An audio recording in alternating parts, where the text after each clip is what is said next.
everyone, Arun Sastevi is here. So today we are going to learn present perfect continuous tense. Present perfect continuous tense. बात करते हैं perfect की। Perfect को बोलते हैं पूर्ण, गुजराती में कहेवाय छे पूर्ण। कंटिन्यूअस એટલે ચાલુ અને પ્રેઝન્ટ એટલે વર્તમાન કાળ।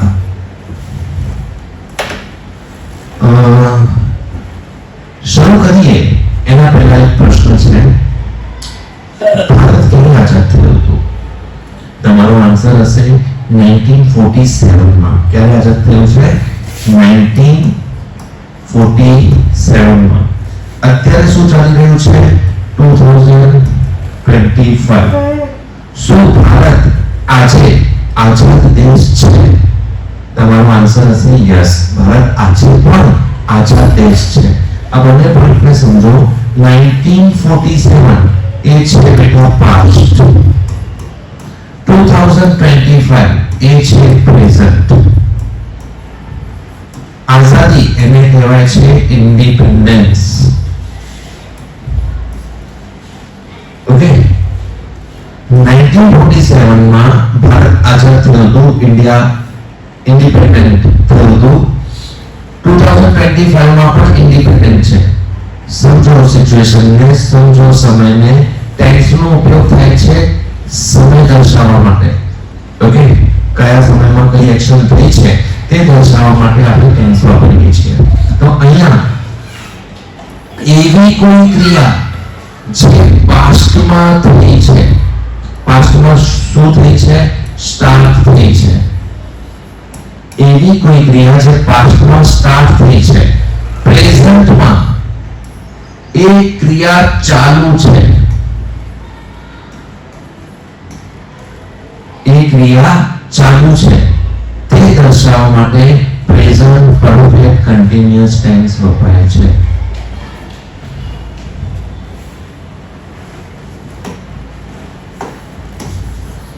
જોઈએ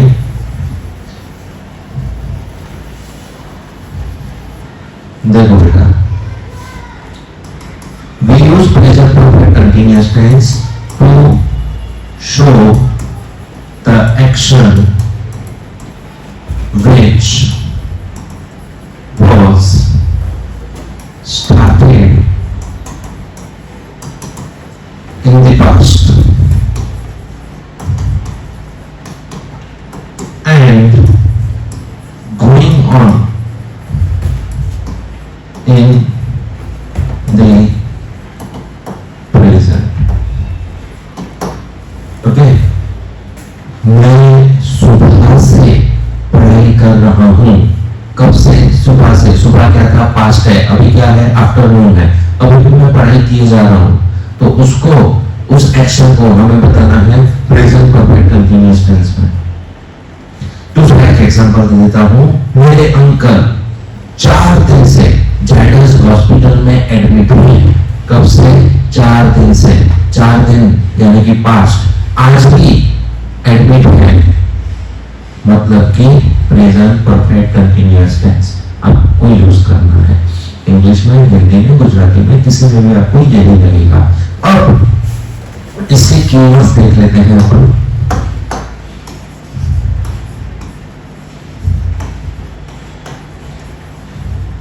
कीवर्ड्स मतलब ऐसे वर्ड्स जो सेंटेंस के अंदर आते हैं, तो ज्यादातर उस सेंटेंस के चांसेस हैं प्रेजेंट परफेक्ट कंटिन्यूअस टेंस में। चांसेस हैं, मैं नहीं कह रहा कि 100% यही टेंस होगा।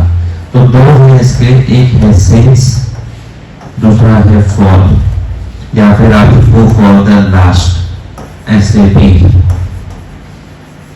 लिखते हैं सेंटेंसेस में। एग्जांपल दूंगा तो आपको पता चल जाएगा। ऑलराइट, आगे बढ़ते हैं। नेक्स्ट है इसकी पॉजिटिव फॉर्मेशन,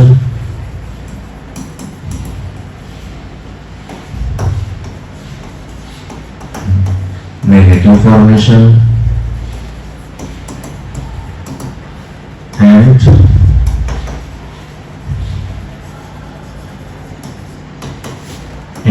नेगेटिव फॉर्मेशन। तीनों फॉर्मेशन अपन देख लेते हैं। पॉजिटिव फॉर्मेशन, अब पहले टेंस को समझ लो बेटा। कौन सा टेंस था? Present perfect continuous tense. ध्यान से समझना, आपने present perfect, present continuous already सीख लिया है। अब यहां पे सेंटेंस की शुरुआत कहां से होती है बेटा? सब्जेक्ट से।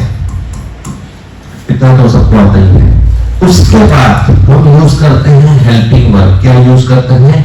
Helping verb. तो यहां पे क्या था? परफेक्ट। परफेक्ट के हेल्पिंग वर्ब हमने क्या यूज किए थे? Has and have. तो वो यहां पे आप ऐड कर दो।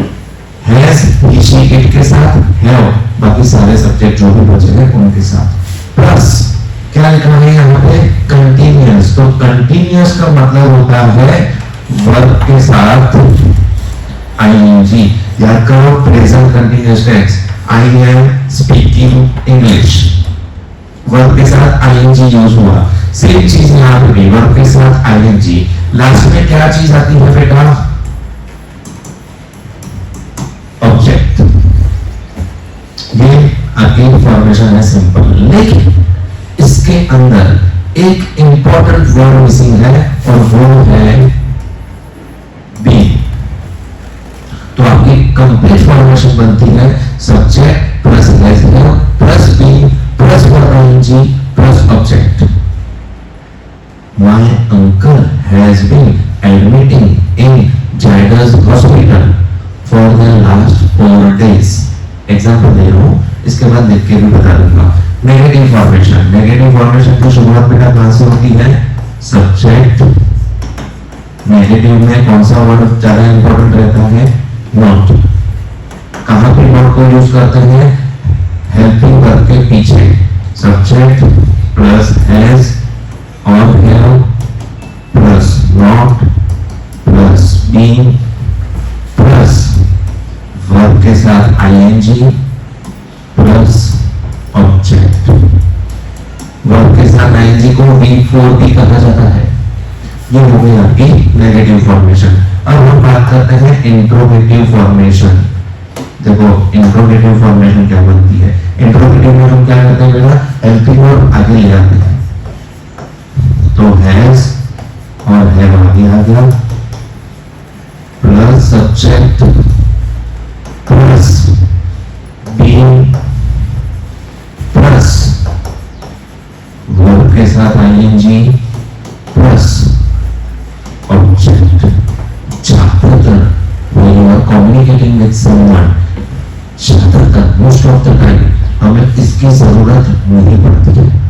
अगर हम ये दो ज्यादा जान लेते हैं तो वो चल जाता है।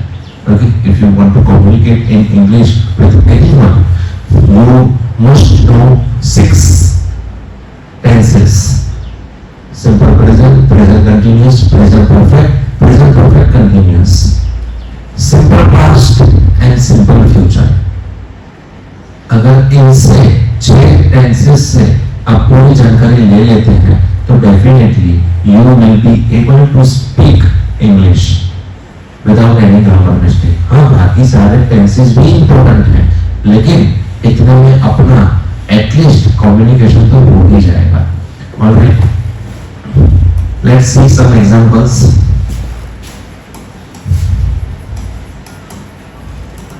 पहले हम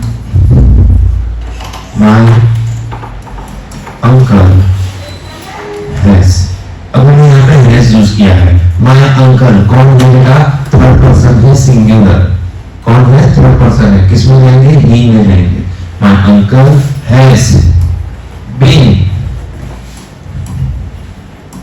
admitting in Jaidus hospital for the last 4 days। देखो अब यहाँ पे क्या लिखा है मैंने? For the last days for the last, ये बेटा आपका कीवर्ड है. Okay, when you have exact time to show, example दे देता हूं.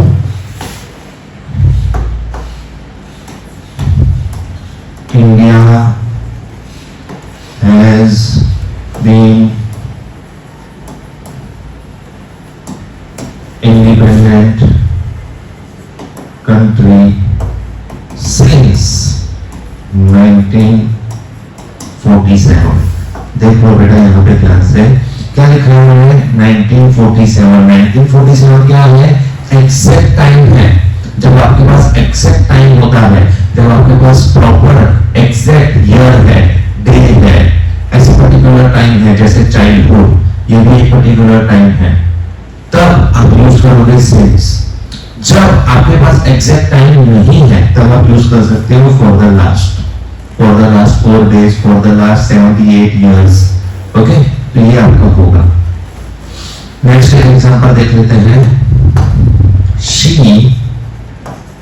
Has been crying. She has been crying without any reason. Okay, तो हमने यहाँ पे देखो क्या यूज किया, सब्जेक्ट प्लस हैज, क्योंकि शी है इसके साथ हैज आएगा. बीन वर्ब के साथ ING. Without any reason object, without preposition है एनी रीजन एक ऑब्जेक्ट की तरह बन जाएगा. अच्छा, ऐसे भी होता है कि इसके बाद गूगल में अगर आप देखेंगे तो आपको अदर वर्ड्स ऐसा लिखा हुआ मिल जाएगा. जैसे कि यहाँ पे मैं आपको बताऊं, subject plus adjective plus been plus verb plus object plus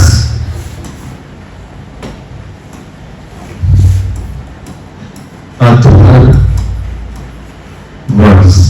तो ये अदर वर्ड्स क्या होते हैं बेटा? सेंटेंस के बाद जितना कुछ भी लिखा होता है उसको अदर वर्ड्स कहा जाता है. अब बहुत ही ज्यादा इंपॉर्टेंट पॉइंट मैं आपको सिखाने जा रहा हूं. इस टाइप के सेंटेंसेस बेटा आपको कहां पे काम आएंगे? तो जब आप एक कंप्लेन लेटर लिखते हो, ठीक है, तो कंप्लेन लेटर में आपको ये टेंस काम में आएगा. I have been facing this problem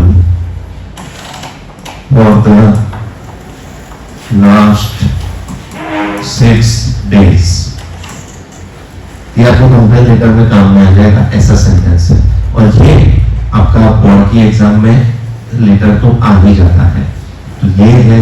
फिर जैसे कि आप कहीं पे जॉब के लिए गए हैं तो वहां पे आप इस चीज को यूज कर सकते हैं. जैसे कि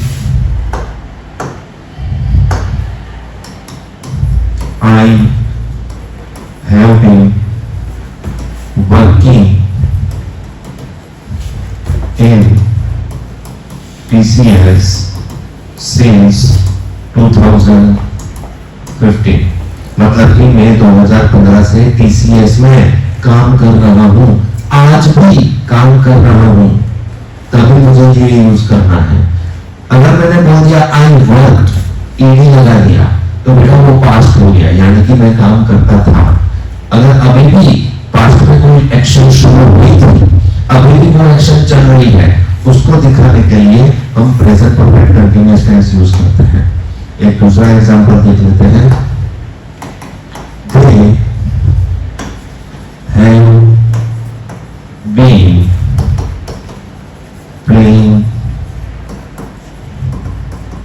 cricket since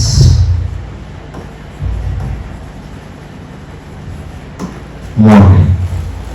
यानी कि वो लोग सुबह से क्रिकेट खेले जा रहे हैं, अभी भी खेल रहे हैं. तो इस तरह के जो सेंटेंसेस होंगे आपको प्रेजेंट परफेक्ट कंटीन्यूअस टेंस में यूज करेंगे. चलो एक और एग्जांपल देख लेते हैं. We have not been enjoying your birthday party. Birthday party enjoy नहीं कर रहा है। अब जरूरी नहीं कि आपको कीवर्ड लगाना ही है, कीवर्ड के बिना भी सेंटेंस बनेंगे। चलो एक तो और सेंटेंसेस देख लेते हैं।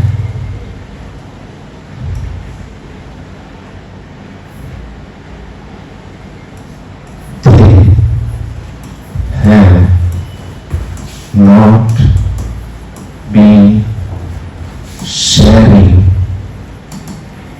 anything with each other. Okay, मतलब कोई दो लोग हैं वो एक दूसरे के साथ कुछ भी शेयर नहीं कर रहे, और ये कब से, लॉन्ग टाइम से शेयर नहीं कर रहे, तो ये आप सेंटेंस यूज कर सकते हो। They have not been sharing anything with each other, वो काफी टाइम से एक दूसरे का कुछ भी शेयर नहीं कर रहे हैं। तो इस तरह का सेंटेंस होगा, वी हैव बीन enjoying, क्या बोलते हैं, जन्माष्टमी सेलिब्रेशन सिंस मॉर्निंग, यानी कि हम मॉर्निंग से जन्माष्टमी का सेलिब्रेशन एंजॉय कर रहे हैं। ओके, अब रात होने को है, अभी भी एंजॉय नहीं चल रहा है। फिर से कह रहा हूं, कोई एक्शन पास्ट में बेटा शुरू हुई है, प्रेजेंट में वो एक्शन अभी भी चल रही है। प्रेजेंट परफेक्ट टेंस में क्या था, एक्शन पास्ट में हुई थी, उसकी इफेक्ट प्रेजेंट में चल रही है, तो present perfect tense. Present continuous क्या था, जो एक्शन प्रेजेंट में अभी चल रही है, तो present continuous tense. Simple present क्या था, सिंपल प्रेजेंट था बेटा जो एक्शन में रोज कर रहा हूं, I teach English, we learn new things। तो इस तरह के जो सेंटेंसेस हैं वो सिंपल प्रेजेंट टेंस में। आई होप आपका कॉन्सेप्ट प्रेजेंट के चारों चार टेंस को लेके क्लियर हो गया होगा। Thank you so much, Arun सस्ते दिस ईयर।